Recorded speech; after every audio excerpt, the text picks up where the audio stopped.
मावली है, बोले सुनो। अब आप भी सुन लीजिए महाराज, कोई भी कथा सुनाए तो सुन लेना चाहिए, ऐसा नहीं है। व्यासपीठ बहुत बड़ी एक ऐसी पीठ है जिस पीठ को आप लोगों ने ये समझ लिया कि केवल एक कोई चौकी पड़ी है, आचार्य जी बैठे हैं कथा सुना रहे हैं, ऐसा नहीं है। ये भारतवर्ष की सर्वोच्च पीठ है। भारतवर्ष का शंकराचार्य भगवान जो हमारे सनातन की सर्वोच्च परंपरा है, वो भी अगर व्यासपीठ पर आएंगे, वो भी कथा पंडाल में आएंगे, तो उनका आसन भी व्यासपीठ से ऊपर नहीं लगाया जा सकता, क्योंकि व्यासपीठ भारतवर्ष की सर्वोच्च पीठ है। भारतवर्ष का राष्ट्रपति भी इससे ऊपर नहीं बैठ सकता। इसलिए यहाँ की बहुत बड़ी परंपरा है, बहुत बड़ी मर्यादा है। ऐसे नहीं कि कोई भी आए और बैठ जाए, नहीं नहीं नहीं, इसके लिए बहुत बड़ी आचार संहिता है। सुन लीजिए, हम बता रहे हैं आचार संहिता कहाँ लिखी है, ये भी सुन लो। भागवत महापुराण महात्म का अध्याय नंबर 6 श्लोक नंबर 20 क्या लिखा है? कौन कथा सुन सकता है? देखो भाई, सुन कोई भी सकता है, सुना कोई भी सकता है, लेकिन व्यासपीठ पर बैठ करके कथा करने का अधिकार ये सबको नहीं है। इसमें बड़ी आचार संहिता लगा दी। कौन कौन बोल सकता है, कौन कौन कथा कर सकता है? बोले महाराज, वैष्णवः विप्रः विरक्ताश्च वेद शास्त्र विशुद्धिकृत। सबसे पहली बात तो वैष्णव होना चाहिए। जो भी कथा करने के लिए महाराज आवे वो वैष्णव होना चाहिए, रामकृष्ण को मानने वाले हो, वैष्णव। दूसरी शर्त क्या है? बोले ब्राह्मण शरीर होना चाहिए। देखो भाई, हाथ जोड़कर निवेदन करो, बुरा ना लगे किसी को, हाथ जोड़कर निवेदन कर रहा हूँ, ब्राह्मणेतर के लिए व्यासपीठ पर अनुमति नहीं है साहब। इसलिए व्यासपीठ तो ब्राह्मण के लिए ही है, ब्राह्मणेतर के लिए व्यासपीठ पर अनुमति नहीं है। अगर कोई भी वैष्णव है, ब्राह्मण है, वही व्यासपीठ पर बैठे, या फिर कोई सन्यासी हो। वैष्णवः विप्रा विरक्ताश्च।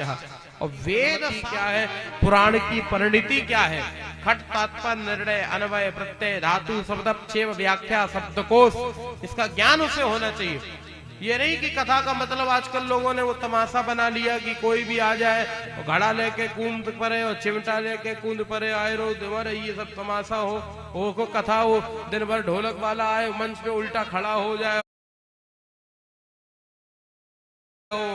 कोई भी कथावाचिका चली आए। क्या हालत की है महाराज, मैं क्या कहूं। मेरी व्यासपीठ तो वैसे ही रोज सोशल मीडिया में लोग तमाम गालियां देते रहते, हम तो सुनने के आदी हो गए भाई। हाथ जोड़कर फिर कह रहे हैं, देखो गालियां तुम दो तो दो, लेकिन हम शास्त्र की बात तो कहेंगे। शास्त्र तो यही कह रहा है कि व्यासपीठ पर अधिकार तो नहीं है, व्यासपीठ शास्त्रीय मर्यादा के अनुसार तो उसी भाव से उसका अनुपालन हो, क्योंकि ये व्यासपीठ है। व्यासाय विष्णु रूपाय, ये व्यासासन आसीनम त्रिगुणम मन्यते जगत। व्यासासन पर जो बैठेगा वो तीनों लोकों में वंदनीय होगा, तीनों लोकों में पूजनीय होगा। ये कोई साधारण पीठ है? नहीं नहीं नहीं, व्यास आसन आसीनम त्रिगुणम मन्यते जगत, वो तीनों लोकों में वंदनीय है।